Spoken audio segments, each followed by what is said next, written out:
Welcome to a special program of the Queen's Grapevine. This is your host, Colin Quigley. Tonight in the Queen's Grapevine, we want to talk about the Black Family Part 3.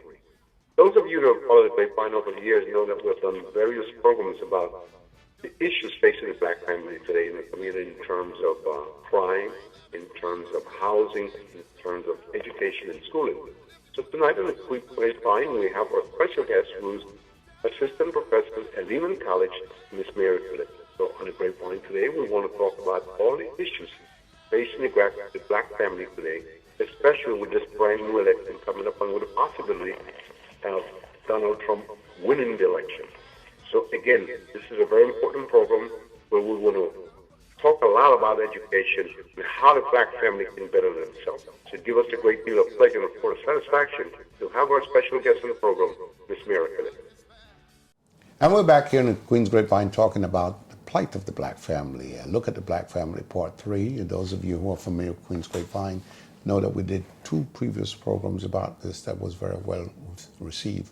Again, we're talking about the structure of the Black family. We're talking about progress or lack of progress. We're talking about the economic situation that affect the Black family and the community.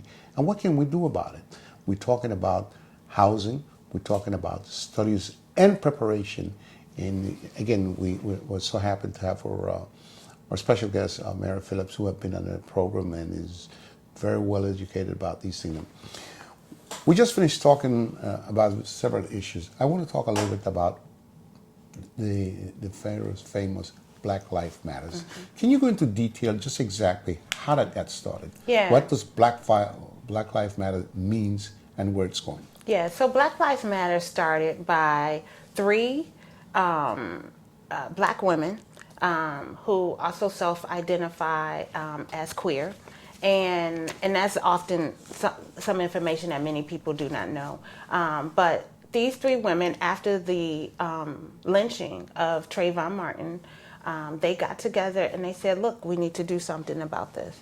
And so they formed Black Lives Matter. And this is a mass movement that is fundamentally driven by youth. Mm-hmm. Many of the ideas that frame Black Lives Matter is rooted. I mean, if you go on their website, which I encourage your audience to do, you will find that their message is influenced by the message of the Black Panther Party, right? They have quotes by Huey P. Newton, by Assata Shakur, and it's really essentially arguing that Black lives matter just as much as anybody else's lives. We have a voice.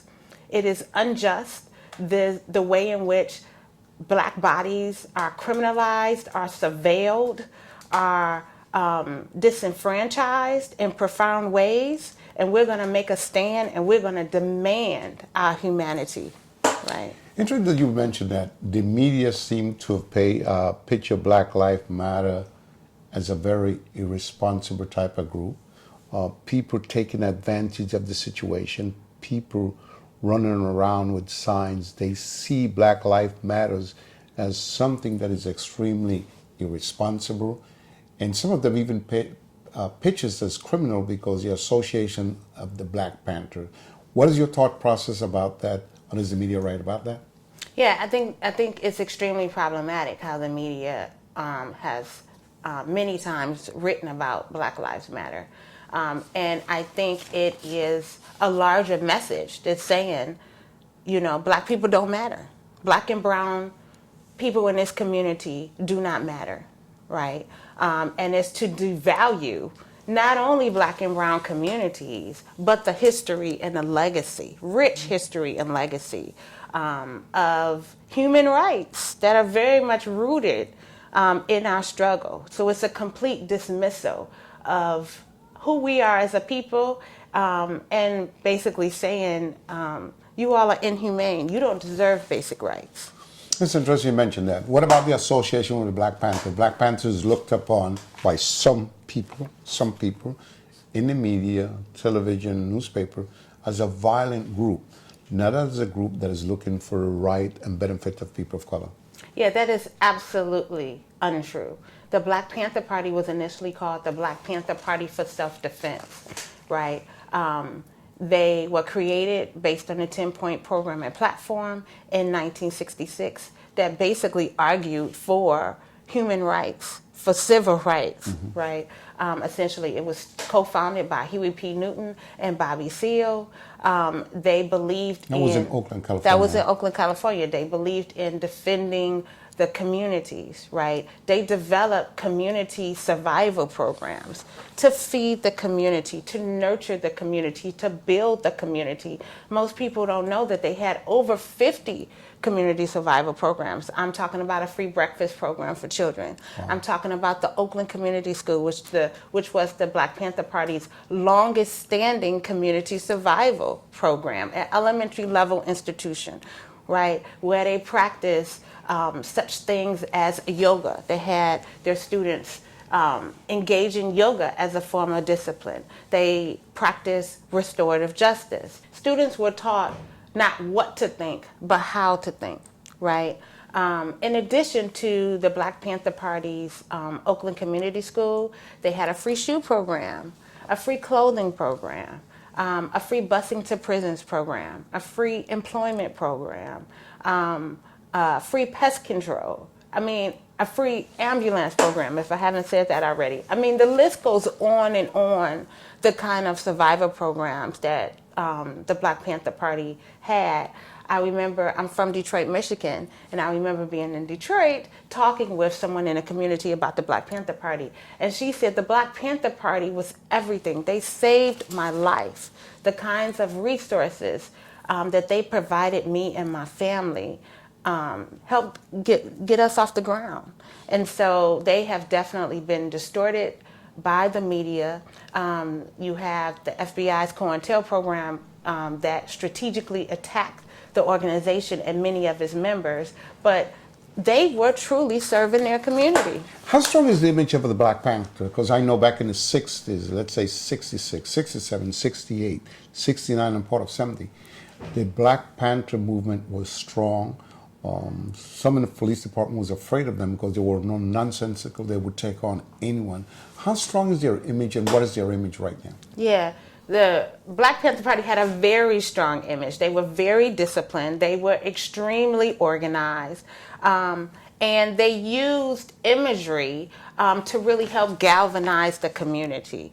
And I think today their legacy remains, right? Like I said, you can see the spirit of the Black Panther Party in Black Lives Matter, right? You see it in the phrase Black Lives Matter. You see it in the youth organizing and galvanizing together. You see the legacy of the Black Panther Party in our president, right? All of this, and when I say that because we have a Black president in office, right? All of their legacy is very much tied to the civil rights movement, to women who were fighting for their freedom during the period of slavery, to, all of these periods of struggle. They're intricately embedded in our history. It's interesting answer, because one of the things that came to my attention is this gentleman that got choked by the police department in Staten Island, right here in New York, with 6 or 7 cops around. He was defenseless. And I'm not saying that the cops went out to kill him or to choke him, but the reality of the matter, he kept saying, I can't breathe and I can't breathe. And they took him down, 6 or 7 on top of them. And even though he could not breathe, no one assisted him to give him mouth to mouth or anything like that. Yes, they called an ambulance, but there was no assistance at all to him. Be as it may, the man is saying, I can't breathe. And that brought a lot of spectrum of the things that happened in the community. The same thing happened in Ferguson, and it just keeps growing. Was that happened in Staten Island one of the biggest things that brought out the lights of the behavior of the police department against a black man sometimes? Well, I think when we talk about this violent behavior coming from the police, I think it dates further than that, right? Prior to that, you had Trayvon Martin, right?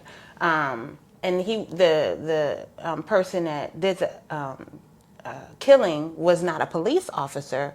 However, when he was a vigilante, absolutely. However, when he called 911, they told him, stay away, do not follow him. So this man stalked him, despite what he was told, and then murdered him, right? We can take that even further back to Emmett Till, right?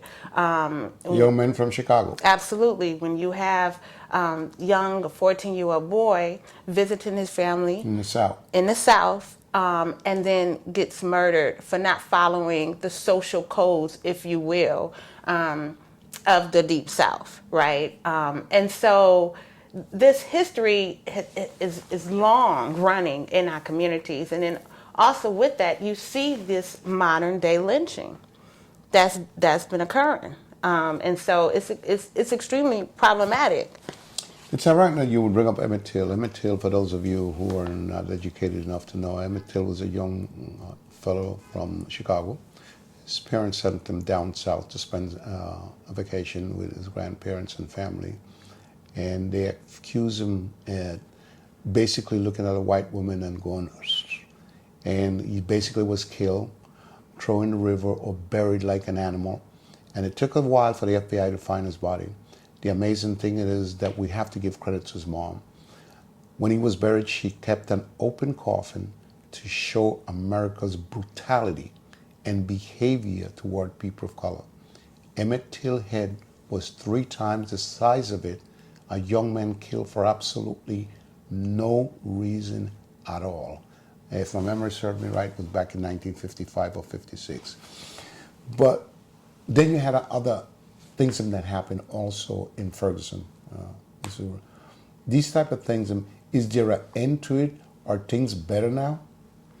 No, I would definitely not say that things are better, right? I think things are being placed in front of us because of cameras, because of all of this technology that this moment we are living in with technology, with cell phones, what have you. But this has been happening historically. It's just in our face in ways that it was not before. This is definitely not a new phenomenon. Let's talk a little bit about these type of situation. Are politicians aware of it? And if they are, what are they doing about it? Well, I do think politicians are aware of it. You cannot not be aware of it, right? I think very little effort has been done to really address these issues when we talk about social policy, laws being changed. There has been not enough because we still have these constant murders happening, these lynchings, public lynchings, if you will. Right. When we get back in the Queen's Grapevine, as we take a quick break here, we want to talk about the slogan, Black Lives Matter. What does it mean? And more importantly, what does that movement stand for? The newspaper and the media seem to say that Black Lives Matters is just a wild and crazy behavior by people, minority or people of color, trying to take advantage of the situation. So we're going to discuss when we come back why Black Lives Matters. We'll be right back on the Queen's Grapevine. When I say Black Lives Matter, that don't mean yours don't. When I say Black Lives Matter, that don't mean your kids won't. They will. They gonna say it with us, because they get us. When I say Black Lives Matter, that don't mean yours don't. When I say Black Lives Matter, don't mean white folks can't get on the boat. So it's like when I say save the whales, that don't mean the other fish can't float. It just means that the whales are endangered, just like my species, discreetly. It don't matter who's doing the killing, as long as we end up extinct, see? This is the theses in these secret meetings they having about me and the rest of my community. They say, well, when they shooting each other, they don't care about unity. Well, brutally, let me be the one to say they right, truthfully. But there ain't no such thing as black on black violence. It's crime against you and me. Intolerance of humanity. See, gentrification and genocide, it's the same thing in my eyes. So we gotta reprogram these social lies and take back our streets. And we gonna keep screaming, fighting, marching, and cussing until we abolish injustice and our internal royalty is realized and reached. That's why I'm out here now, practicing what I preach. So all y'all tweeting at me with all that social chatter, when they kill me, make sure they put on my tombstone, damn right, Black Lives Matter. As we continue talking about the situation and the structure of the black family, how do we even the playing field for those in a black family to get equal treatment in terms of job and education? How do we level the playing field? Do we involve politicians? Do we involve Congress? How do would we go about something like that? I think it is continued protest, right? We have protested, we have spoken out, we have been activists on the ground. And the kinds of gains that we have been able to garner is due to that history of activism. And so I think we're in a period where that still has to happen, and we see that happening across the nation, right? You also have a movement where people have been using the slogan, Assata taught me, right? Mm-hmm. So Assata Shakur was a Black Panther Party member who was strategically targeted by the FBI's COINTELPRO program and charged with a crime that she did not commit. She was sentenced to life in prison, and she escaped prison, and now she's living as a free person in Cuba, right? She has wrote a book, her autobiography, and you know, now you will see this slogan that is being used all over the nation. Assata taught me, right? Assata taught me self-determination. Assata taught me to stand up for what I believe in. Assata taught me to be proud of my history as a Black woman in this country. Assata taught me to think critically. Assata taught me to learn more. These things are important, right? So what would you say right now is the pathway of the black family going forward? What is the pathway?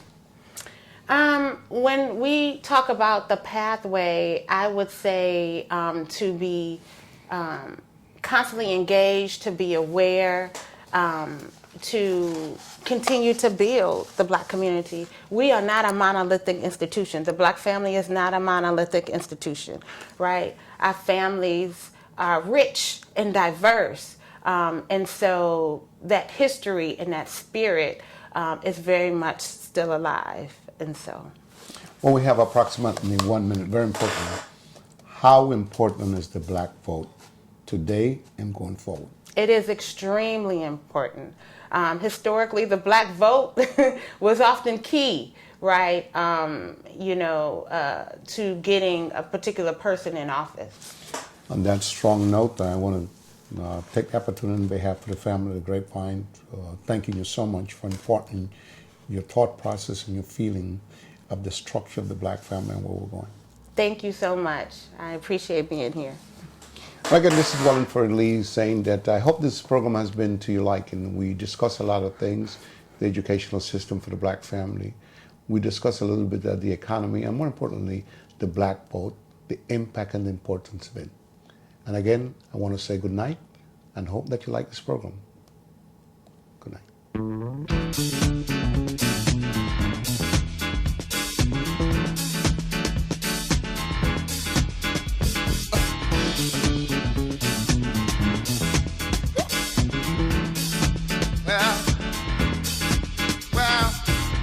Downhearted and confused because lately